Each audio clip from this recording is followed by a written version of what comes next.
Welcome to the Esports Research Report. I'm Brian McCauley here in Sweden and Jönköping at the Media Management Transformations. Fuck, I got that completely wrong. This is just a disaster. Right, said the man, right, said Fred. Okay, good. It's gone blurry again, right? Fuck it. Okay, welcome to the Esports Research Report. I'm Brian McCauley here at the Media Management and Transformation Center here in Jönköping in the city of DreamHack in Sweden. Hi everybody, I'm Steph Orr from Emmanuel College in Boston, and today it's our pleasure to have Dr. Tobias Scholz with us. Tobias, go ahead and introduce yourself. Yeah, hello everybody. As Steph said, my name is Tobias, and yeah, I'm from the University of Siegen in Germany, and currently the founding chairperson of the Esports Research Network. Which makes you my boss technically, even though it's a voluntary organization, I guess. So I'm your volunteer boss here. Yes. My liege, what is your definition or interpretation of esports? And we know that you wrote the book that half the definitions are coming from in business. You know, esports is business. I use it for a lot of my papers. But, you know, if we go outside the scientific definition that you have on page whatever, what would you say to your grandma if she wanted to know what esports was? Yeah, I mean, it's the thing where I always say, or would say, that it is a cultural phenomenon. It's something where people are coming together in a digital world. And therefore, for me, it's something where I would say, hey, that's the future of the digital society. And people are coming together, having time together, even though from the outside they are not together. And I think that's something which we learned quite a lot in the pandemic, that this is something where we can be close, even though we are not close. And yeah, personally, I met most of my friends and colleagues in the esports world. Awesome. Well, so Tobias, we're really interested today in talking to you about one of your recent pieces, the Sportification of Esports, a systematization of sports teams entering the esports ecosystem, which was published in the International Journal of Esports, along with Lisa Völkel and Carolin Uebach. Right, so if you could tell us about that, we'd love to hear about it, like how the paper come together, what in general is it about? Yeah, so we looked at it for a long time, that we saw more and more sports teams are joining in esports, and we all saw that this development from 2016, 17, 18, and Lisa and Carolyn are student assistants. So Carolyn now PhD candidate, but at that time a student assistant. And relatively simple in that idea is that Lisa just do an Excel spreadsheet on the idea how many sports teams are in esports. I thought they could not be more than 100, and she dug into the internet and found a list of 400 teams, and that was the point where I thought, okay, let's do a paper out of it. There must be some patterns in it. There must be something in it to observe, and we sat together and wrote a paper out of that. Okay, so the sportification of esports. What is sportification, and is that a term from another research piece, or is that something you came with yourself? No, that's actually a term. So I said I knew that the minute I said it. Anyway, I'm looking dumb again. No, not at all. I mean, you know it quite a lot, or everybody in esports know it from the term of gamification, which is a huge research topic, wave to our colleagues in Tempera. But sportification is also a term. It was done by Crum 1993. And it describes quite a lot or similar to the gamification definition, where you are trying to copy something from the sports world into a non-sport environment. So the way how it is viewed, the way it is organized, the way it is regulated. So those are the parts where you're saying all the positive aspects of sports, like safe, fair environment. Interestingly, in the definition, not a lot about the exhaustion from sport or the health perspective, but more from the outside perspective. So saying, okay, we are doing sport in a different context and adding this sport component to it. So it is actually similar to gamification. Well, as you're describing it, I mean, look, the question of is esports a sport, or is esports the sportification of video games? Mm-hmm. Which is it? Or is it? What's your thoughts? Because I know you have some opinions on this. Yeah, definitely. I mean, it's always the idea where we are undervaluing the complexity of esports if we are saying sportification of video games, or is esports a sport? So yeah, there is a niche, there is an aspect, there are elements where you can say this is a sport. So we all know this high pressure moments in Counter-Strike where your heart rate goes up. And I personally experienced in Overwatch where my Apple Watch is saying, hey, is everything all right, in a clutch moment. And yeah, you see it. There are sports elements, and many of the aspects are sports. ESL Cologne, all those events, Katowice, the enthusiasm of the fans. So that is a lot of sport. So it is easy to say because it's the simplest way to compare it. But at the same time, you have this whole entertainment perspective. I mean, if we talk about Fortnite being an esports, yeah, if you're saying it is a sports, that is debatable. But it is an entertainment perspective. It is an entertainment. You have the media aspect. You have the business aspect. And if we look historically, sports evolved outside of business. 100 years, 200 years, I mean, 2000 years with the first Olympic.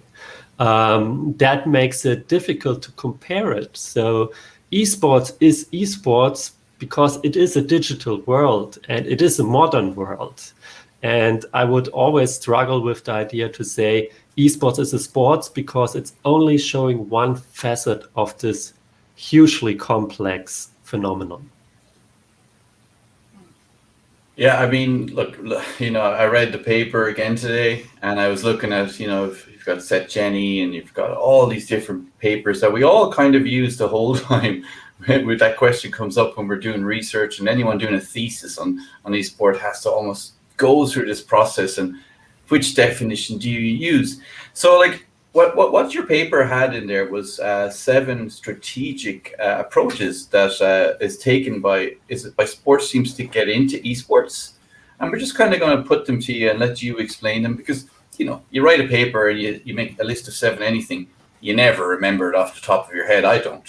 Maybe everyone else knows their own papers off by heart, but I forget them. No, definitely not. You wrote it, but like, you know, couldn't tell you. I mean, yeah. Yeah. Can I just go to Google Scholar and download it again because I've lost it on the mess of my desktop? I actually find my own papers from Google Scholar as PDFs now. I really need to reorganize. So, I mean, the first one, it's the first strategy is individual esports players for the digital business of the core business as a strategic approach. What does that mean? Yeah, it's the idea where you actually are searching for individual esports players, individual players that are symbolizing the way their core business is played. For example, a FIFA player. This is something where the majority of teams are involved, where they say, okay, we are a FIFA club, we are a football club or a soccer club. and we need to have something digital. And we see it in the US more and more with the NBA league.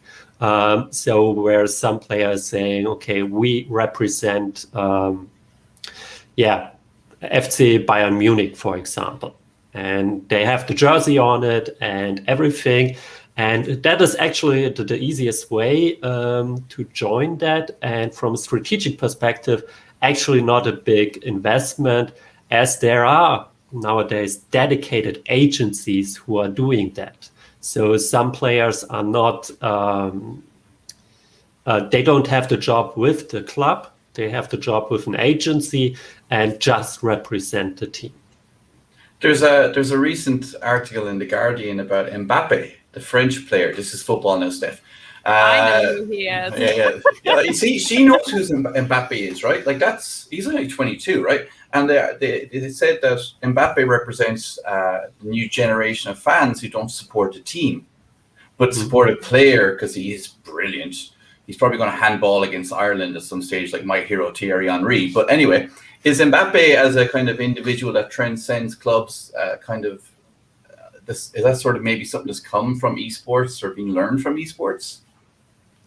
Absolutely, and that is something which is quite fascinating to observe, that in this time, so probably also with the live streaming and influencer aspect, as Cristiano Ronaldo is doing it greatly, but we see it that many esports players have to have their own brand, and we see it how fans are moving from one club to another just because the team is or the player is going there.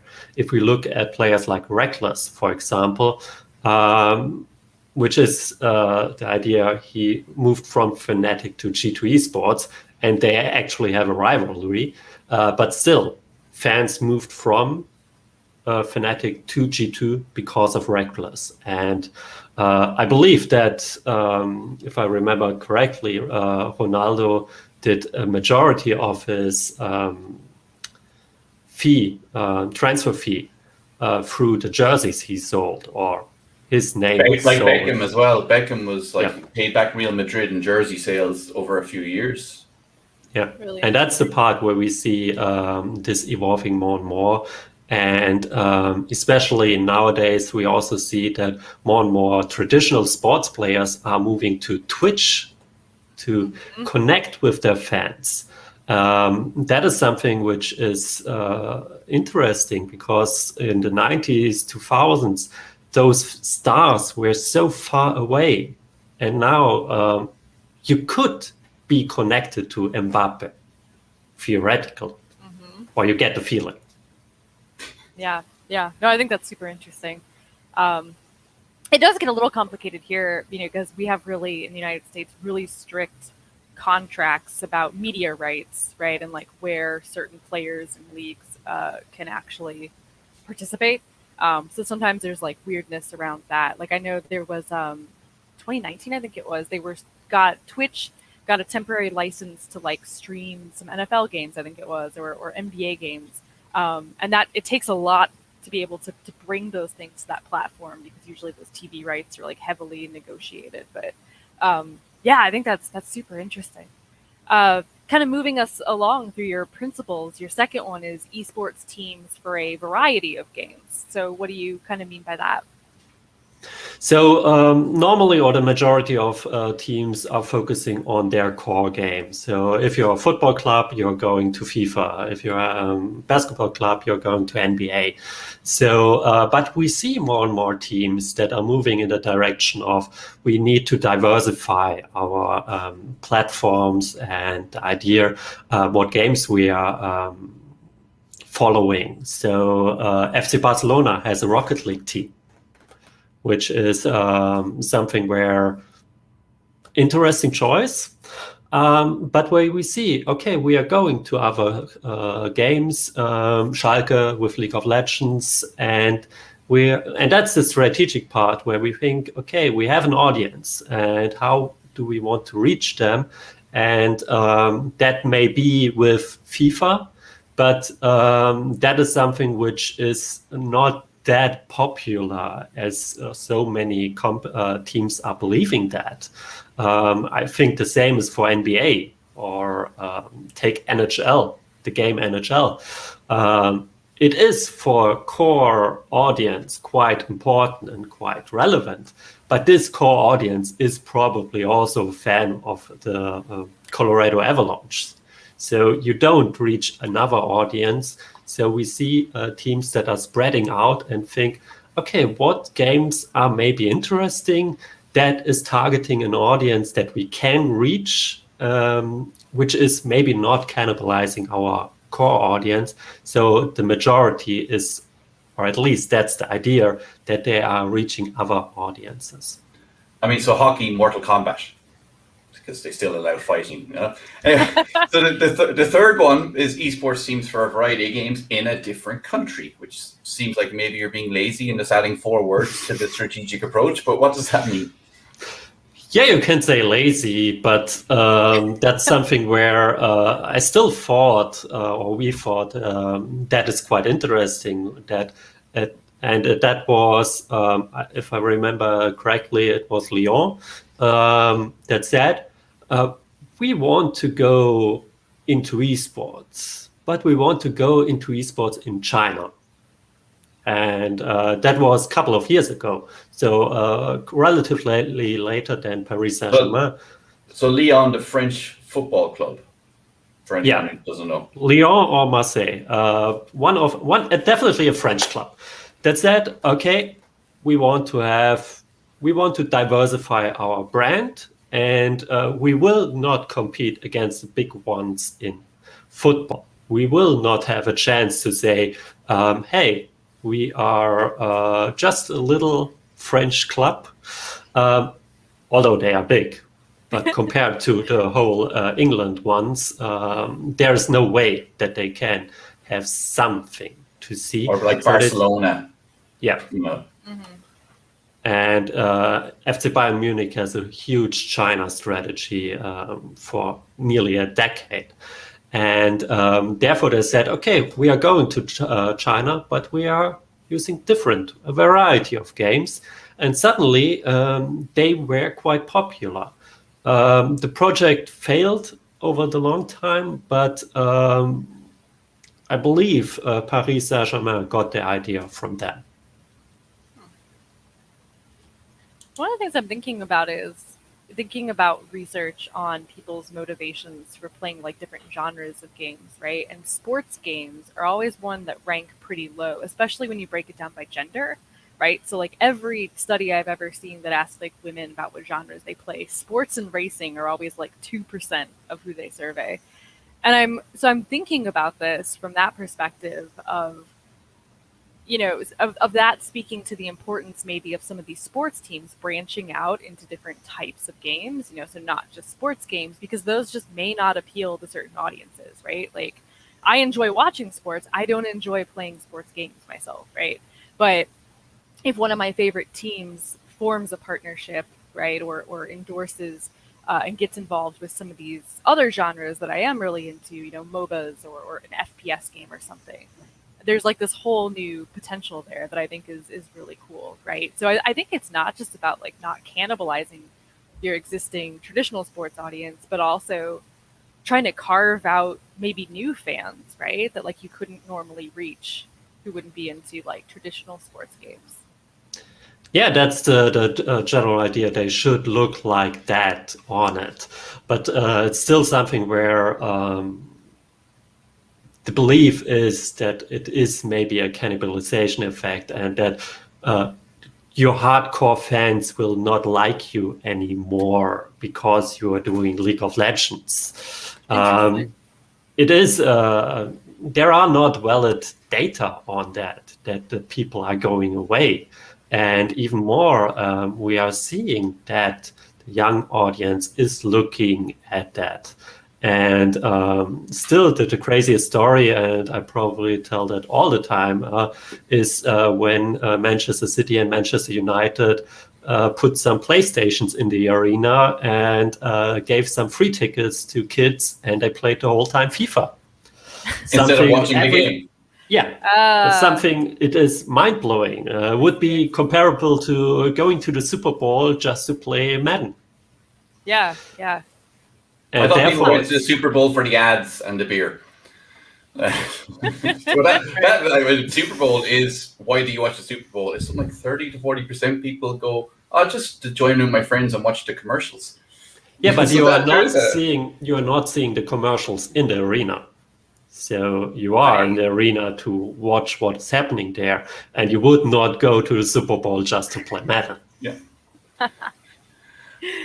So what about your fourth principle, joint ventures with an existing esports team and creating a new brand?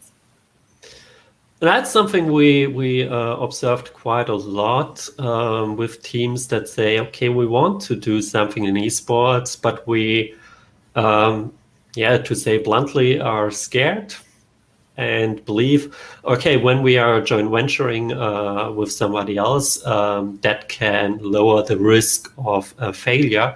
But that's something which is, if you look at the Counter-Strike team North, which is backed by FC Copenhagen, or I should say, which is no longer backed by FC Copenhagen, because they exited.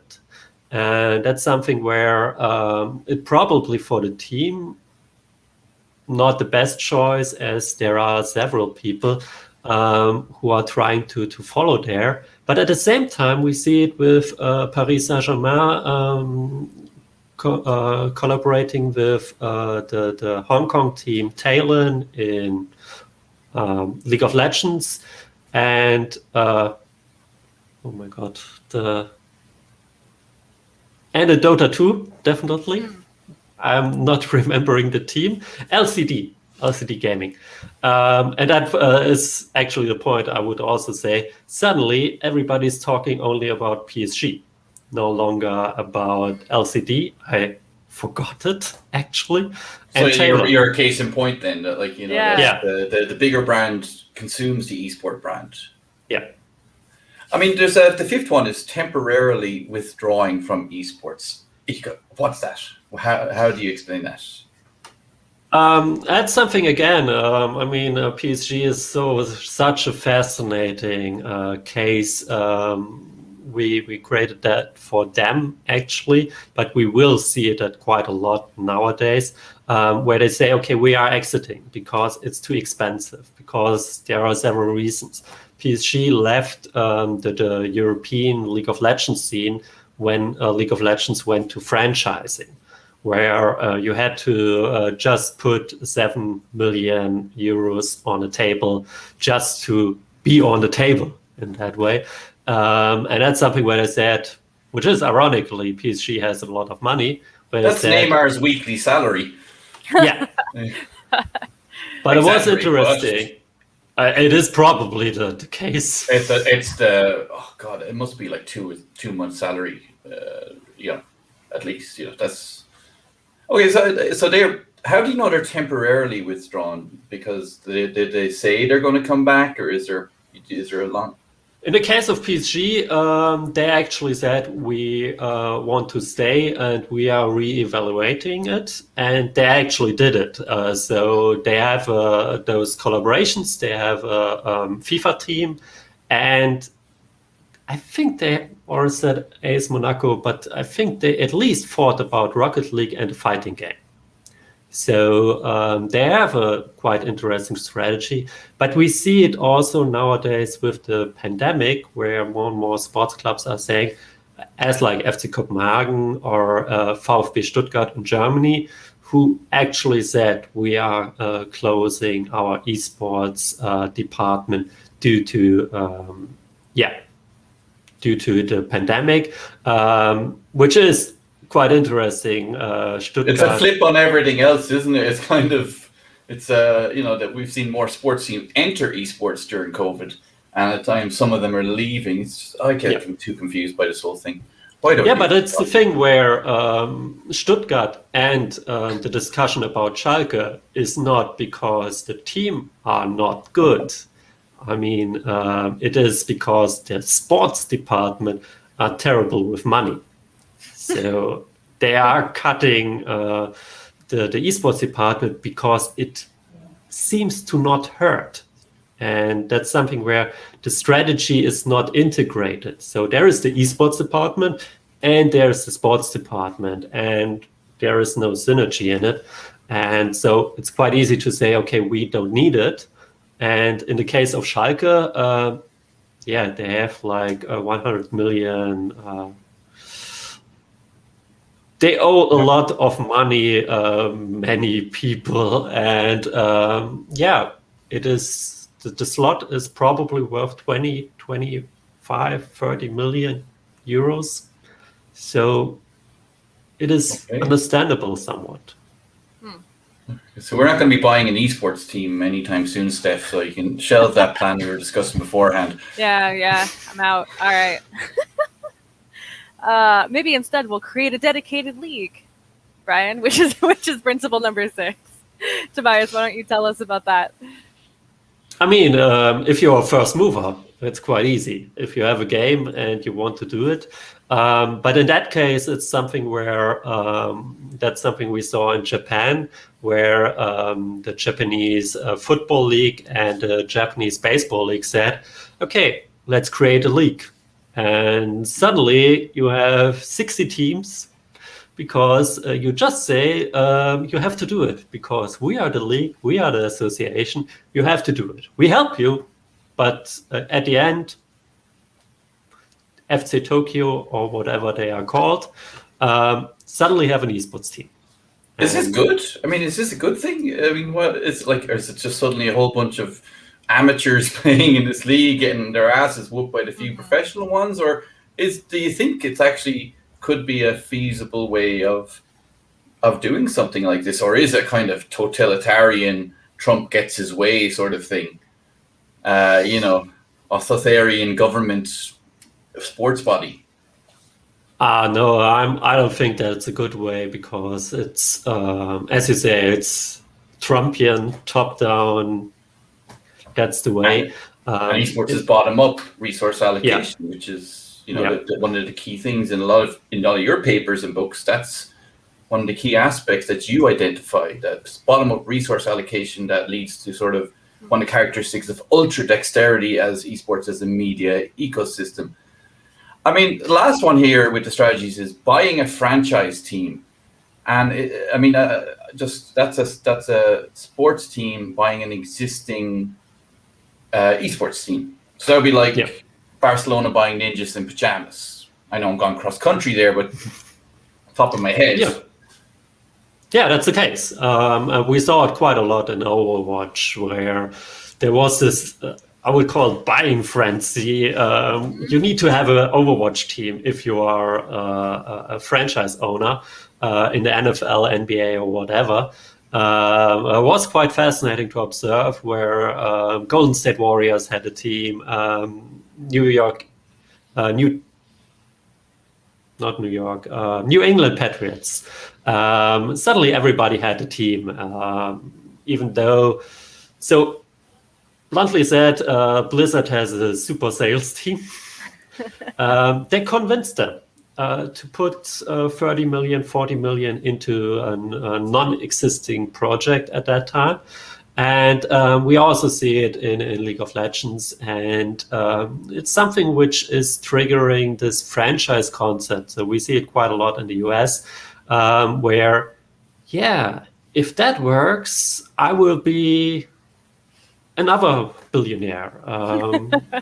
And I don't know which team was, where the father was the owner of a football club. I think it was Paris Eternal.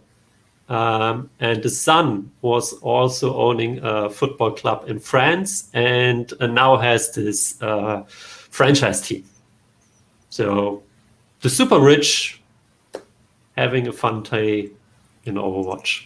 Oh, well, that happens in football too. Those American Kroenke guys owning my team, Arsenal, and the European Super League, which was funny because they were calling themselves ESL, and poor old ESL and esports were going, "No, that's not us. We are not the proposed league that everybody is hating on right now." And that was just stupid by the football teams in terms of naming and the actions. I mean, like, just to finish up on this paper, I mean, there's 3 cases that you talk about in the paper, and you've kind of mentioned them briefly. And one is SSV Lenitz, Schalke FC, and Paris Saint-Germain, the French Saudi-owned mega club, who still haven't won a Champions League. I love that, sorry. Then you got Man City owned by Dubai, so I'm still not happy, and Chelsea owned by Abramovich, so it's all billionaire playthings competing for football's biggest prize. So why are those 3 cases in there? Just summarize quickly what's so interesting, and why are those the examples you use in this paper, which is free to anyone to read in the journal? Yeah, so SSV Lenitz is the first one. And it's the crazy part where we have to say it was in 2004. So a professional team, at least semi-professional team, going into Counter-Strike. And Lenitz is in Germany. And you probably all know how Germany and Counter-Strike has a love-hate relationship. We have good times, but mostly we have bad times, at least with the public media. So in the height of what we call the Killerspiel-Debatte, killer games, this one little team said, okay, we have a Counter-Strike team. And we are going that far. We have a Counter-Strike team consisting of Swedish people. So at that point, and it's still today, mind-blowing, and we would always talk about that as well if it would be Bayern Munich or something else. But they said, okay, we're doing it. And the crazy part was they are the few one with having a real strategy in that. We want to have a diversified portfolio. We want to reach new audience. We want to reach new sponsors. We want to become more popular. We want to professionalize. It did not work out, mostly for legal perspectives. But I said all those ticking points were why we should go into esports and why we should go into esports for other reasons than only our football team. And yeah, Schalke, in that perspective, it is the poster boy. It is Schalke, null fear. So this is a meme. It is the miracle run. And it is still something which I find fascinating in that way. They are staying true to their identity. So recently Abidage was sold to one of the thieves for, I think, $1 million or €1 million. Don't know, at least it was a big amount. And they attributed to their, so Schalke is known for their youth talents. Many of the big players are from Schalke, what they call the Knappenschmiede. Leroy Sané is one player, and there are Mesut Özil. There are so many players coming out of that. And that's the part which is true now to esports as well, where, yeah, the young ones going to Schalke to become big ones. Still, it will stay interesting as Schalke relegated to the second league in football. That was this season, right? Yeah. So the Arsenal player on loan that we don't want has to come back to us. So thanks, Schalke. Yeah, but therefore it's the rumor that they may have to sell their slot, and that would be a pity. Okay, and the last one is Paris Saint-Germain, and you've kind of brought them up as an example. I mean, Paris Saint-Germain in football terms are almost a great example of everything that's gone wrong with football. Now, look, in Germany, you have Bayern Munich. I think it's 9 league titles in a row. So that is after Juventus losing in Italy. That's the most boring league in the world in terms of winners. At least I think Monaco beat Paris Saint-Germain in the last few years. But Paris Saint-Germain are basically the equivalent of me playing football against 6-year-olds in terms of the financial ability. And I'm sure their 6-year-olds are better than me at football. But the advantages they have is Paris Saint-Germain are just uber rich. And, and so why are they the third case in this paper? Yeah, as you say, the interesting part is they are not putting their super rich money into esports and are looking more and more, at least from the start, actually more a grassroots approach, which sounds weird if we are talking about Paris Saint-Germain So in they're being the football. good guys here. They're the good guys in esports. We should. I say would not well go done. that far, but Right. they are the thoughtful ones. They have a strategy. And that's, I mean, it's weird. So I probably believe the guys in Paris Saint-Germain sports has nothing to do with the guys in Paris Saint-Germain esports. So they have the strategy. We want to diversify. We want to conquer the Asian and North American market. So they actually said, we are going into Dota 2 because it is popular in those regions where we are not that popular. So North America and Asia. And the same for League of Legends. We went to Hong Kong, something we want to conquer as well. As there is the opportunity for Southeast Asia, not only China. And suddenly you see a strategy where we want to diversify internationally, and we want to diversify to audience we are not reaching until now. And therefore, somewhat not the good guys, but the business guys, as they have a strategy and they follow that strategy. Yeah, I think that makes sense. So Tobias, what do you want to see researchers now be working on? Like, where do we go from here? I think you've laid some really awesome groundwork for thinking about the sportification of esports. What's next? Yeah, and stay on this topic because we know we could fill a whole hour of you on different areas because you know more than almost anyone I know on esports. So in terms of this topic, what are the future research calls? Sorry, Steph, I had to keep him in line. Yeah, that's a good thing because there are thousands of ideas. But the interesting part is we only looked at some patterns. We have this data set available for online to download. So first part, moving on, what happened in 2020, but what are other patterns? What is happening there? And the other part is what we mentioned in the paper as well, this black hole China. What is actually happening there?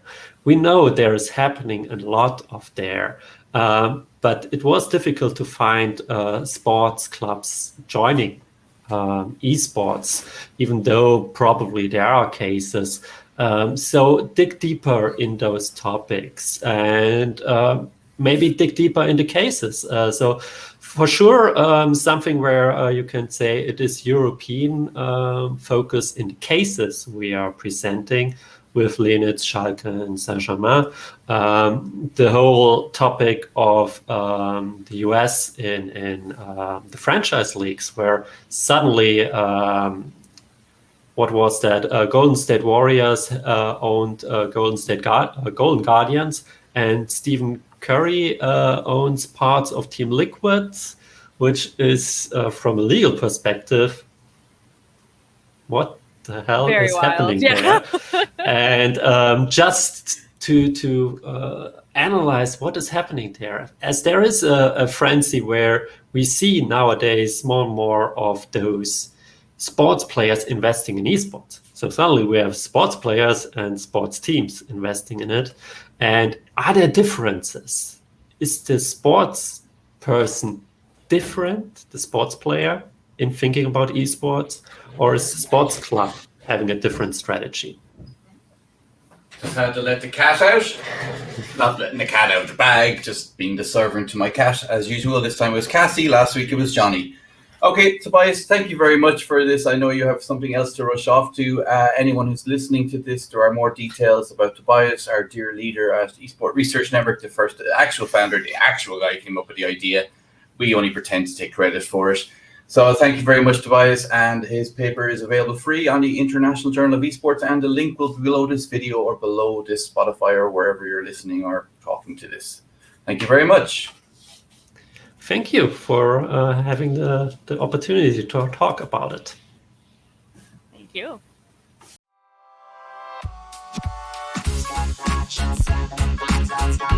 Esports.